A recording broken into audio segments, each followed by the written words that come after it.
وایي دا سیکان چې دی وایي دا ناسونت دی د دې لکه د دې خوټې دا غوښه به چې راځوړند دی لکه غوښ په شان لره شه هغه هندواني سیکان نه هندوان سیکان نه دي نو سیکان سنت شوي سیکان خو شاولی چا یو ملا د دوی وی کس چلو کنه وې دي ته ویل چې خپل بالو کا خیال رکھو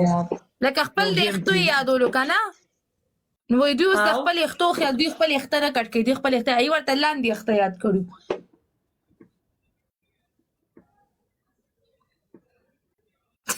وعلیکم السلام نه چې دې نه سنت کنه نو د دې لکه هغه سر به دنې په غوښه کې ما ته څه پته ورشه پر تو ولا کوس کو ای ګوره بې غیرته ته دا سنت order ډبل ټیپ لایف شیر قربان ټول